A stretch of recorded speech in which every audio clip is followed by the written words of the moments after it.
जय माता रानी। जीवन की भागदौड़, तनाव और अंधकार के बीच जब मन शांति की खोज करता है, तब जो शब्द हृदय को स्पर्श करे वही कहलाते हैं जीवन अमृत। आप सभी श्रद्धालुओं का जीवन अमृत के इस पावन मंच पर हृदय से स्वागत है। यहाँ हम सुनेंगे धर्म, भक्ति और अध्यात्म की वे अमूल्य बातें जो जीवन को सरल, पवित्र और सार्थक बनाती हैं। नवरात्रि के पावन पर्व में श्री दुर्गा सप्तशती का पाठ माँ भगवती की कृपा प्राप्त करने का सबसे दिव्य और सिद्ध साधन माना गया है। आज हम दुर्गा सप्तशती के अध्याय 5, 6, 7 और 8 का पाठ आरंभ करने जा रहे हैं, जहाँ माँ चंडिका के पराक्रम, करुणा और दैवी शक्ति का विस्तार से वर्णन मिलता है। माँ दुर्गा के इस पावन दिन पर आपके जीवन से सभी कष्ट, रोग, भय और बाधाएं दूर हो। माता की कृपा से आपके घर में सुख, शांति, समृद्धि और सौभाग्य का सदैव वास हो। दुर्गा सप्तशती अध्याय 5 में देवी के प्राकट्य और देवताओं द्वारा की गई स्तुति का वर्णन है।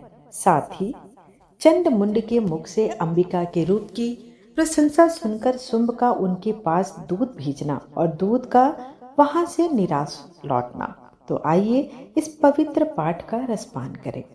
महर्षि मेधा ने कहा, पूर्व काल में शुंभ निशुंभ नामक असुरों ने अपने बल के मद से इंद्र का त्रिलोक का राज्य और यज्ञों के भाग छीन लिए और वह दोनों इसी प्रकार सूर्य, चंद्रमा, धर्मराज और वरुण के अधिकार भी छीनकर स्वयं ही उनका उपयोग करने लगे।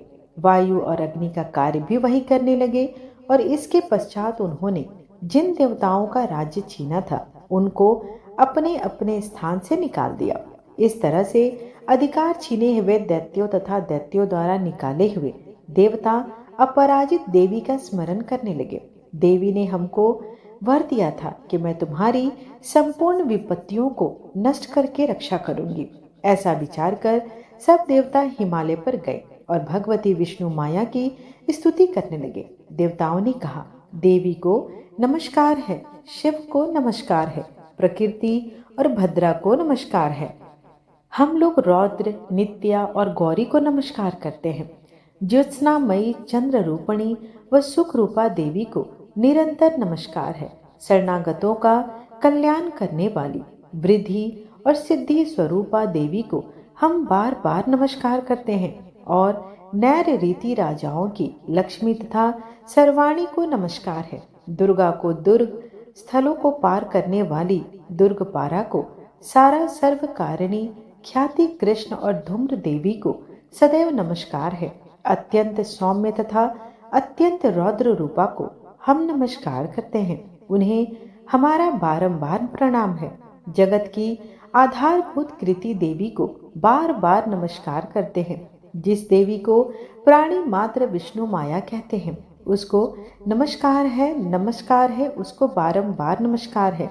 जो देवी संपूर्ण प्राणियों में चेतना कहलाती है उनको नमस्कार है, उनको नमस्कार है, उसको नमस्कार है। जो देवी संपूर्ण प्राणियों के में बुद्धि रूप से स्थित है उसको नमस्कार है, उसको नमस्कार है, उसको नमस्कार है। जो देवी सब प्राणियों में निद्रा रूप से विराजमान है उसको नमस्कार है, उसको नमस्कार है, उसको नमस्कार है। जो देवी संपूर्ण प्राणियों में क्षुधा रूप से विराजमान है उसको नमस्कार है, उसको नमस्कार है, उसको नमस्कार है। जो देवी संपूर्ण प्राणियों में छाया रूप से स्थित है उसको नमस्कार है, उनको नमस्कार है, उनको नमस्कार है। जो देवी सब प्राणियों में शक्ति रूपा से स्थित है उसको नमस्कार है, उसको नमस्कार है, उसको नमस्कार है। जो देवी संपूर्ण प्राणियों में तृष्णा रूप से स्थित है उसको नमस्कार है, उसको नमस्कार है, उसको नमस्कार है। जो देवी सब प्राणियों में शांति रूप से स्थित है उसको नमस्कार है, उसको नमस्कार है, उसको नमस्कार है। जो देवी सब प्राणियों में जाति रूप से स्थित है उसको नमस्कार है, उसको नमस्कार है, उसको नमस्कार है। जो देवी सब प्राणियों में लज्जा रूप से स्थित है उसको नमस्कार है, उसको नमस्कार है, उसको नमस्कार है। जो देवी संपूर्ण प्राणियों में श्रद्धा रूप से स्थित है उसको नमस्कार है, उसको नमस्कार है, उसको नमस्कार है। जो देवी संपूर्ण प्राणियों में कांति रूप से स्थित है, जो देवी सब प्राणियों में लक्ष्मी रूप से स्थित है, उसको नमस्कार है, उसको नमस्कार है, उसको बारंबार नमस्कार है। जो देवी संपूर्ण प्राणियों में वृत्ति रूप से स्थित है, उसको नमस्कार है, उसको नमस्कार है, उसको नमस्कार है। जो देवी सब प्राणियों में स्मृति रूप से विराजमान है, उसको नमस्कार है, उसको नमस्कार है, उसको नमस्कार है। जो देवी सब प्राणियों में दया रूप से स्थित है, उसको नमस्कार है, उसको नमस्कार है, उसको नमस्कार है। जो देवी सब प्राणियों में तुष्टि रूप से स्थित है, उसको नमस्कार है, उसको नमस्कार है, उसको नमस्कार है। जो देवी संपूर्ण प्राणियों में मातृ रूप से स्थित है, उसको नमस्कार है, उसको नमस्कार है, उसको बारंबार नमस्कार है। देवी संपूर्ण प्राणियों में भ्रांति रूप से स्थित है, उसको नमस्कार है, उसको नमस्कार है, उसको नमस्कार है। जो देवी संपूर्ण प्राणियों में नित्य व्याप्त रहती हैं, उसको नमस्कार है, उसको नमस्कार है, उसको नमस्कार है। जो देवी चैतन्य रूप से इस संपूर्ण संसार को व्याप्त करके स्थित है, उसको नमस्कार है, उसको नमस्कार है, उसको बारंबार नमस्कार है। पूर्व काल में देवताओं ने अपने अभिष्ट फल पाने के लिए जिसकी स्तुति की है और देवराज इंद्र ने बहुत दिनों तक जिसका सेवन किया है, वह कल्याण की साधना भूता ईश्वरी हमारा कल्याण और मंगल करे तथा सारी विपत्तियों को नष्ट कर डाले। असुरों के सताए हुए हम संपूर्ण देवता उस परमेश्वरी को इस समय नमस्कार करते हैं तथा जो भक्ति पूर्वक स्मरण किए जाने पर तुरंत ही सब विपत्तियों को नष्ट कर देती है। वह जगदम्बा इस समय भी हमारा मंगल करके हमारी समस्त विपत्तियों को दूर करे। महर्षि मेधा ने कहा, हे राजन, इस प्रकार जब देवता स्तुति कर रहे थे तो उसी समय पार्वती देवी गंगा में स्नान करने के लिए आई। तब उनके शरीर से प्रकट होकर शिवा देवी बोली, शुंभ दैत्य के द्वारा स्वर्ग से निकले हुए और निशुंभ से हारे हुए यह देवता मेरी स्तुति कर रहे हैं। पार्वती के शरीर से अंबिका निकली थी, इसलिए उसको संपूर्ण लोक में कौशिकी कहते हैं। कौशिकी के प्रकट होने के पश्चात पार्वती देवी के शरीर का रंग काला हो गया और वह हिमालय पर रहने वाली कालिका देवी के नाम से प्रसिद्ध हुई। फिर शुंभ और निशुंभ के दूत चंड मुंड वहां आए और उन्होंने परम मनोहर रूप वाली अंबिका देवी को देखा। फिर वह शुंभ के पास जाकर बोले, महाराज, एक अत्यंत सुंदर स्त्री हिमालय को प्रकाशित कर रही है। वैसा रंग रूप आज तक हमने किसी स्त्री में नहीं देखा। हे असुरेश्वर, आप यह पता लगाएं कि वह कौन है और उसको ग्रहण कर ले। वह स्त्रियों में रत्न है। वह अपनी कांति से दसों दिशाओं को प्रकाशित करती हुई वहां स्थित है, इसलिए आपका उसको देखना उचित है। हे प्रभु, तीनों लोकों के हाथी, घोड़े और मणि इत्यादि जितने भी रत्न हैं, वह सब इस समय आपके घर में शोभायमान है। हाथियों में रत्न रूप ऐरावत हाथी और उच्च श्रवा नामक घोड़ा तो आप इंद्र से ले आए हैं। हंसों द्वारा जुता हुआ विमान जो कि ब्रह्मा जी के पास था, अब भी आपके पास है। और यह महापद्म नामक खजाना आपने कुबेर से छीना है। समुद्र ने आपको सदा खिले हुए फूलों की किंजलिनी नामक माला दी। वरुण का कंचन की वर्षा करने वाला छत्र आपके पास है। रथों में श्रेष्ठ प्रजापति का रथ भी आपके पास है। हे दैत्येंद्र, मृत्यु से उत्तरक्रांतिका नामक शक्ति भी आपने छीन ली है और वरुण का पास भी आपके भ्राता निशुंभ के अधिकार में है। और जो अग्नि में न जल सके ऐसे दो वस्त्र भी अग्निदेव ने आपको प्रदान किए हैं। हे दैत्यराज, इस प्रकार सारी रत्न रूपी वस्तुएं आप संग्रह कर चुके हैं, तो फिर आप यह कल्याणकारी स्त्रियों में रत्न रूप अनुपम स्त्री आप क्यों नहीं ग्रहण करते? महर्षि मेधा बोले। चंड मुंड का यह वचन सुनकर शुंभ ने विचारा कि सुग्रीव को अपना दूत बनाकर देवी के पास भेजा जाए। प्रथम उसको सब कुछ समझा दिया और कहा कि वहां जाकर तुम उसको अच्छी तरह से समझाना और ऐसा उपाय करना जिससे वह प्रसन्न होकर तुरंत मेरे पास चली आए। भली प्रकार समझा कर कहना। दूत सुग्रीव पर्वत के उस रमणीय भाग में पहुंचा जहां देवी रहती थी। दूत ने कहा, हे देवी, दैत्यों का राजा शुंभ जो इस समय तीनों लोकों का स्वामी है। मैं उसका दूत हूँ और यहाँ तुम्हारे पास आया हूँ। संपूर्ण देवता उसकी आज्ञा एक स्वर में मानते हैं। अब जो कुछ उसने कहला भेजा है वह सब सुनो। उसने कहा, इस समय संपूर्ण त्रिलोक मेरे वश में है और संपूर्ण यज्ञों के भाग को पृथक पृथक मैं ही लेता हूँ और तीनों लोकों में जितने श्रेष्ठ रत्न हैं वह सब मेरे पास हैं। देवराज इंद्र का वाहन ऐरावत मेरे पास है जो मैंने उनसे छीन लिया है। उच्च श्रवा नामक घोड़ा जो क्षीर सागर मंथन करने से प्रकट हुआ था उसे देवताओं ने मुझे समर्पित किया है। हे सुंदरी, इनके अतिरिक्त और भी जो रत्न भूषण पदार्थ देवताओं के पास थे वह सब मेरे पास हैं। हे देवी, मैं तुम्हें संसार की स्त्रियों में रत्न मानता हूँ क्योंकि रत्नों का उपभोग करने वाला एकमात्र मैं ही हूँ। हे चंचल कटाहों वाली सुंदरी, अब यह मैं तुझ पर छोड़ता हूँ कि तू मेरे या मेरे भाई पराक्रमी निशुंभ की सेवा में आ जाए। यदि तू मुझे वरेगी तो तुझे अतुल महान ऐश्वर्य की प्राप्ति होगी। अतः तुम अपनी बुद्धि से यह विचार कर मेरे पास चली आओ। महर्षि मेधा ने कहा। दूत के ऐसा कहने पर संपूर्ण जगत का कल्याण करने वाली भगवती दुर्गा मन ही मन मुस्कुराई और इस प्रकार कहने लगी। देवी ने कहा, हे दूत, तू जो कुछ कह रहा है वह सत्य है और इसमें किंचित मात्र भी झूठ नहीं, किंतु इसके संबंध में मैं जो प्रतिज्ञा कर चुकी हूँ उसे मैं कैसे झुठला सकती हूँ। अतः तुम मैंने जो प्रतिज्ञा की है उसे सुनो। जो मुझे युद्ध में जीत लेगा और मेरे अभिमान को खंडित करेगा तथा बल में मेरे समान होगा वही मेरा स्वामी होगा। इसलिए शुंभ अथवा निशुंभ यहाँ आवे और युद्ध में जीतकर मुझसे विवाह कर ले।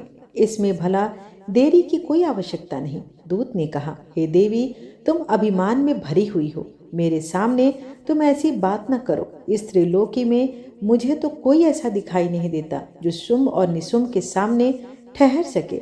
हे देवी, जब अन्य देवताओं में से कोई शुंभ व निशुंभ के समान युद्ध में ठहर नहीं सकता तो तुम स्त्री उनके सामने रणभूमि में कैसे ठहर सकोगी। जिन शुंभ आदि असुरों के सामने इंद्र आदि देवता नहीं ठहर सकते, तुम फिर अकेली स्त्री उनके सामने कैसे ठहर सकोगी। अतः तुम मेरा कहना मानकर उनके पास चली जाओ, नहीं तो जब वह तुम्हें केस पकड़कर घसीटते हुए ले जाएंगे तो तुम्हारा गौरव नष्ट हो जाएगा। इसलिए मेरी बात मान लो। देवी ने कहा, जो कुछ तुमने कहा ठीक है। शुंभ और निशुंभ बड़े बलवान हैं, लेकिन मैं क्या कर सकती हूँ क्योंकि मैं बिना विचारे प्रतिज्ञा कर चुकी हूँ। इसलिए तुम जाओ और मैंने जो कुछ भी कहा है वह सब आदर पूर्वक असुरेंद्र से कह दो। इसके पश्चात जो वह उचित समझे वही करेंगे। महर्षि मेधा ने कहा। देवी की बात सुनकर दूत क्रोध में भरा हुआ वहां से असुरेंद्र के पास पहुंचा और सारा वृतांत उसे कह सुनाया। दूत की बात सुन असुरेंद्र के क्रोध का परावर न रहा और उसने अपने सेनापति धूम्रलोचन से कहा, धूम्रलोचन, तुम अपनी सेना सहित शीघ्र वहां जाओ और उस दुष्टा के केसों को पकड़कर उसे घसीटते हुए यहाँ ले आओ। यदि उसकी रक्षा के लिए कोई दूसरा खड़ा हो, चाहे वह देवता हो, यक्ष हो अथवा गंधर्व ही क्यों ना हो, उसको तुम अवश्य ही मार डालना। महर्षि मेधा ने कहा। शुंभ के इस प्रकार आज्ञा देने पर धूम्रलोचन 60,000 राक्षसों की सेना को साथ लेकर वहां पहुंचा और देवी को देख ललकार कर कहने लगा, अरे तू अभी शुंभ और निशुंभ के पास चल।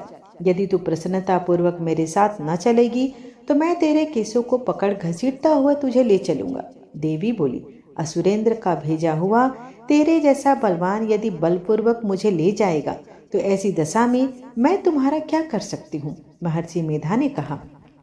ऐसा कहने पर धूम्रलोचन उसकी ओर लपका, किंतु देवी ने उसे अपने हुंकार से ही भस्म कर डाला। यह देखकर असुर सेना क्रुद्ध होकर देवी की ओर बढ़ी, परंतु अंबिका ने उन पर तीखे बाणों, शक्तियों तथा फरसों की वर्षा आरंभ कर दी।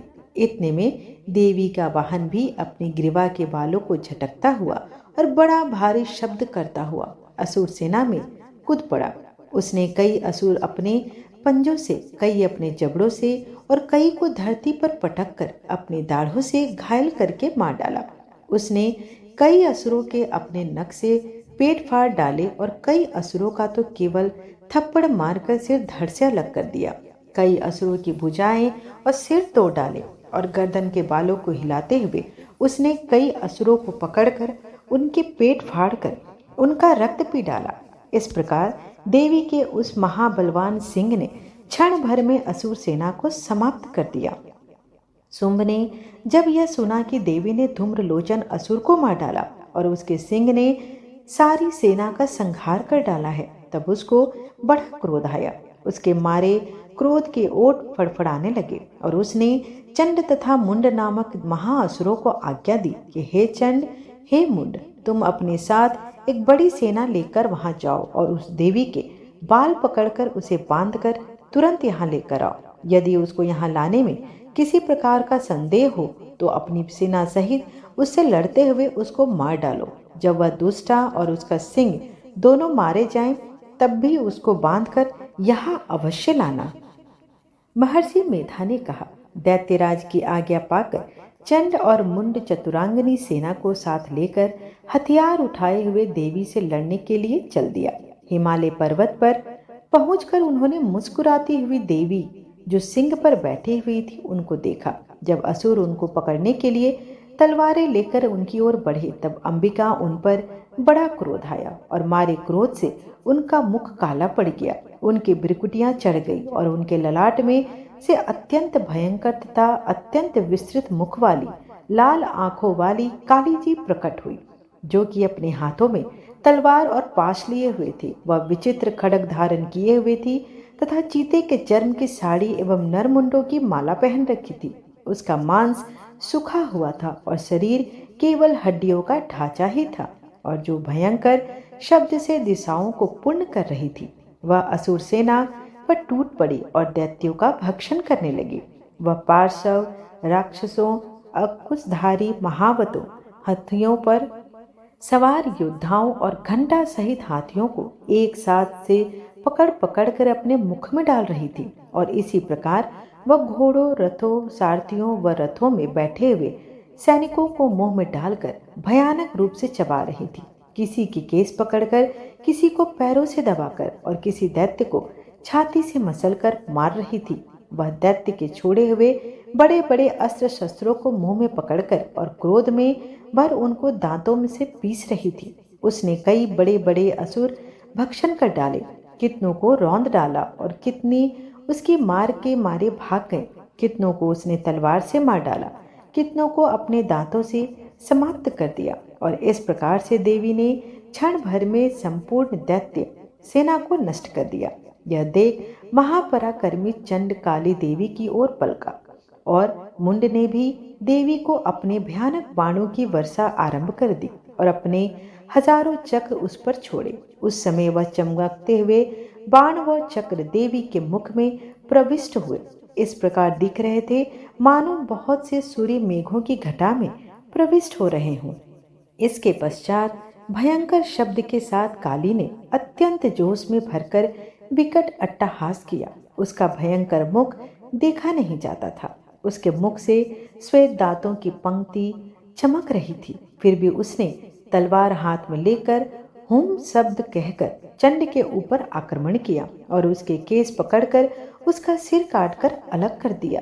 चंड को मारा हुआ देखकर मुंड देवी की ओर लपका, परंतु देवी ने क्रोध में भरे उसे भी अपनी तलवार से यमलोक पहुंचा दिया। चंड और मुंड को मरा हुआ देखकर उसकी बाकी बची हुई सेना वहां से भाग गई। इसके पश्चात काली चंड और मुंड के कटे हुए सिरों को लेकर चंडिका के पास आई और प्रचंड अट्टहास के साथ कहने लगी, हे देवी, चंड और मुंड दो महादैत्यों को मारकर तुम्हें भेंट कर दिया। अब शुंभ और निशुंभ का तुमको स्वयं वध करना है। महर्षि वेधा ने कहा। वहां लाए हुए चंड और मुंड के सिरों को देखकर कल्याणमयी चंडी ने काली से मधुर वाणी में कहा, हे देवी, तुम चूंकि चंड और मुंड को मेरे पास लेकर आई हो, अतः संसार में चामुंडा के नाम से तुम्हारी ख्याति होगी। महर्षि मेधा ने कहा, चंड और मुंड नामक असुरों के मारे जाने से और भी बहुत सी सेना के नष्ट हो जाने से असुरों के राजा प्रतापी शंभु ने क्रोध युक्त होकर अपनी संपूर्ण सेना को युद्ध के लिए तैयार होने की आज्ञा दी। उसने कहा, अब उदायुध नामक 86 असुर सेनापति अपनी सेनाओं के साथ युद्ध के लिए जाएं और कंबु नामक 84 सेनापति भी युद्ध के लिए जाएं और कोटि वीर्य नामक 50 सेनापति और धौम्रकुल नाम के 100 सेनापति प्रस्थान करें। कालक, दोहर्द, मौर्य और कालकेय यह दैत्य भी मेरी आज्ञा से सजकर युद्ध के लिए कूच करे। भयानक शासन करने वाला असुरों का स्वामी शुंभ इस प्रकार आज्ञा देकर बहुत बड़ी सेना के साथ युद्ध के लिए चला। उसकी सेना को अपनी ओर आता देखकर चंडिका ने अपनी धनुष की टंकार से पृथ्वी और आकाश के बीच का भाग ही गुंजा दिया। हे राजन, इसके पश्चात देवी के सिंह ने दहाड़ना आरंभ कर दिया और अंबिका के घंटे के शब्दों ने उस ध्वनि को और भी बढ़ा दिया। धनुष की टंकार, शेर की दहाड़ और घंटे के शब्द से पृथ्वी और आकाश के बीच का भाग गूंज उठा। इसके साथ ही देवी ने अपने मुख को और भी भयानक बना लिया। ऐसे भयंकर शब्द को सुनकर राक्षसी सेना ने देवी तथा सिंह को चारों ओर से घेर लिया। हे राजन, उस समय दैत्यों के नाश के लिए और देवताओं के हित के लिए ब्रह्मा, शिव, कार्तिकेय, विष्णु तथा इंद्र आदि देवों की शक्तियां जो अत्यंत पराक्रम और बल से संपन्न थी, उनके शरीर से निकलकर उसी रूप में चंडिका के पास आई। जिस देवता का जैसा रूप था, जैसे आभूषण थे और जैसा वाहन था, वैसा ही रूप, आभूषण और नवाहर लेकर उन देवताओं की शक्तियां दैत्यों से युद्ध करने आ गई। हंस युक्त विमान में बैठकर और रुद्राक्ष की माला तथा कमंडलू धारण कर ब्रह्मा जी की शक्ति आई। वृषभ पर सवार होकर, हाथ में त्रिशूल लेकर, महानाग का कंकड़ पहनकर और चंद्र रेखा से भूषित होकर भगवान शंकर की शक्ति माहेश्वरी आई और मोर पर आरूढ़ होकर हाथ में शक्ति लिए दैत्यों से युद्ध करने के लिए कार्तिकेय जी की शक्ति उन्हीं का रूप धारण करके आई। भगवान विष्णु की शक्ति गरुड़ पर सवार होकर शंख, चक्र, गदा, धनुष तथा खड्ग हाथ में लिए हुए आई। श्री हरि की शक्ति वाराही वाराह का शरीर धारण करके आई और नृसिंह के समान शरीर धारण करके उनकी शक्ति नारसिंगी भी आई। उसकी गर्दन के झटकों से आकाश के तारे टूट पड़ते थे और इसी प्रकार देवराज इंद्र की शक्ति ऐन्द्रिय भी ऐरावत के ऊपर सवार होकर आई। इसके पश्चात इन देव शक्तियों से घिरे हुए भगवान शंकर ने चंडिका से कहा, मेरी प्रसन्नता के लिए तुम शीघ्र ही इन असुरों को मारो। इसके पश्चात देवी के शरीर में से अत्यंत उग्र रूप वाली और सैकड़ों गीदड़ियों के समान आवाज करने वाली चंडिका शक्ति प्रकट हुई। उस अपराजिता देवी ने धूमिल जटा वाले भगवान शंकर जी से कहा, हे प्रभु, आप मेरी ओर से दूत बनकर शुंभ और निशुंभ के पास जाइए और उन अत्यंत गर्विले दैत्यों से कहिए तथा उनके अतिरिक्त और भी जो दैत्य वहां युद्ध के लिए उपस्थित हैं, उनसे भी कहिए, जो तुम्हें अपनी जीवित रहने की इच्छा हो तो त्रिलोकी का राज्य इंद्र को सौंप दो। देवताओं को उनका यज्ञ भाग मिलना आरंभ हो जाए और तुम पाताल को लौट जाओ। किंतु यदि बल के गर्भ से तुम्हें लड़ने की इच्छा हो तो फिर आ जाओ, तुम्हारे मान से मेरी योगिनियां तृप्त होंगी। चूंकि उस देवी ने भगवान शंकर को दूत के कार्य में नियुक्त किया था, इसलिए वह संसार में शिवदूती के नाम से विख्यात हुई। भगवान शंकर से देवी का संदेश पाकर उन दैत्यों के क्रोध का कोई आर पार न रहा और वह जिस स्थान पर देवी विराजमान थी वहां पहुंची और जाने के साथ ही उस पर बाणों की और शक्तियों की वर्षा करने लगे। देवी ने उनके फेंके हुए बाणों, शक्तियों, त्रिशूल और फरसों को अपने बाणों से काट डाला और काली देवी उस देवी के साथ खड़ी होकर शत्रुओं को त्रिशूल से विदीर्ण करने लगी, खटवांग से कुचलने लगी। ब्रह्माणी जिस तरफ दौड़ती उसी तरफ अपने कमंडलू का जल छिड़ककर दैत्यों के वीर और बल को नष्ट कर देती थी और इसी प्रकार माहेश्वरी त्रिशूल से, वैष्णवी चक्र से और अत्यंत कोप वाली कौमारी शक्ति द्वारा असुरों को मार रही थी और ऐन्द्रिय के बीजू के प्रहार से सैकड़ों दैत्य रक्त की नदियां बहाते हुए पृथ्वी पर सो गए। वाराही ने कितने ही राक्षसों को अपनी थुथुन द्वारा मृत्यु के घाट उतार दिया। दाढ़ों के अग्रभाग से कितने ही राक्षसों की छाती को तीर डाला। चक्र की चोट से कितनों को ही विदीर्ण करके धरती पर डाल दिया। बड़े बड़े राक्षसों को नारसिंही अपने नखों से विदीर्ण करके भक्षण कर रही थी और सिंहनाद से चारों दिशाओं को गुंजाती हुई रणभूमि में विचरण करने लगी। शिवदूती के प्रचंड अट्टहास से कितने ही दैत्य भयभीत होकर पृथ्वी पर गिर पड़े और उनके गिरते ही वह उनको भक्षण कर गई। इस तरह क्रोध में भरे हुए मातृगणों द्वारा नाना प्रकार के उपायों से बड़े बड़े असुरों को मरते हुए देखकर राक्षसी सेना भाग खड़ी हुई और उनको इस प्रकार भागता देखकर रक्तबीज नामक महापराक्रमी राक्षस क्रोध में भरकर युद्ध के लिए आगे बढ़ा। उसके शरीर से रक्त की बूंद पृथ्वी पर जैसे ही गिरती थी, तुरंत वैसे ही शरीर वाला दूसरा बलवान दैत्य पृथ्वी से उत्पन्न हो जाता।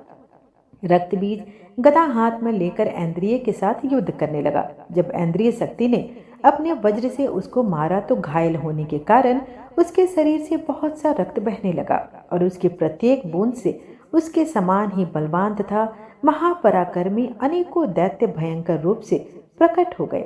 वह सब के सब दैत्य बीज के समान ही बलवान तेज वाले थे। वह भी भयंकर अस्त्र शस्त्र लेकर देवियों के साथ लड़ने लगे। जब ऐन्द्रिय के वज्र प्रहार से उसके मस्तक पर चोट लगी और रक्त बहने लगा तो उसमें से हजारों ही पुरुष उत्पन्न हो गए।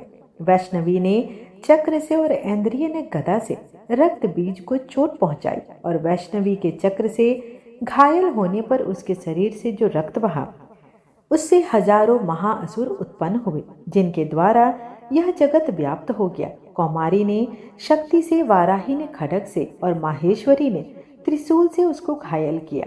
इस प्रकार क्रोध में भरकर उस महादैत्य ने सब मातृ शक्तियों पर पृथक पृथक गदा से प्रहार किया और माताओं ने शक्ति तथा शूल इत्यादि से उसको बार बार घायल किया।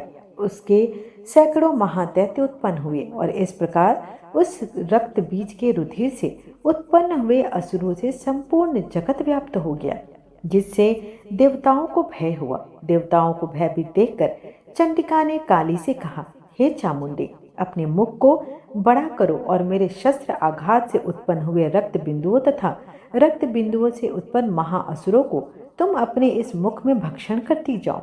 इस प्रकार रक्त बिंदुओं से उत्पन्न महादैत्यों को भक्षण करती हुई तुम रणभूमि में विचरो। इस प्रकार रक्त क्षीण होने से यह दैत्य नष्ट हो जाएगा। तुम्हारे भक्षण करने के कारण अन्य दैत्य उत्पन्न नहीं होंगे। काली से इस प्रकार कहकर चंडिका देवी ने रक्त बीज पर अपने त्रिशूल से प्रहार किया और काली देवी ने अपने मुख से उसका रक्त ले लिया।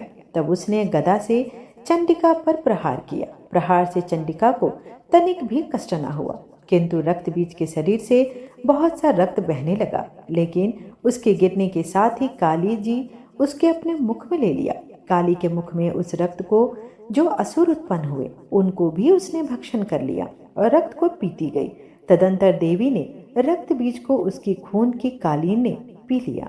चंडिका ने उस दैत्य को वज्र, बाण, खड्ग तथा ऋषि इत्यादि से मार डाला। हे राजन, अनेक प्रकार के शस्त्रों से मारा हुआ और खून से वंचित वह महादैत्य रक्त बीज पृथ्वी पर गिर पड़ा। हे राजन, उसके गिरने से देवता अत्यंत प्रसन्न हुए और माताएं उन असुरों का रक्त पीने से पश्चात उद्यत होकर नृत्य करने लगी। इस प्रकार श्री दुर्गा सप्तशती पाठ का अध्याय 5 से लेकर 8 तक यहीं पर समाप्त हुआ। माता चंडिका हम सभी पर अपनी कृपा दृष्टि बनाए रखे। अगर आपको आज की पाठ पसंद आई हो तो चैनल को लाइक, शेयर और सब्सक्राइब अवश्य करें। साथ ही कमेंट में जय माता रानी लिखकर सकारात्मक ऊर्जा का आदान प्रदान करें। तो मिलते हैं अगली वीडियो में कल के पाठ के साथ। धन्यवाद।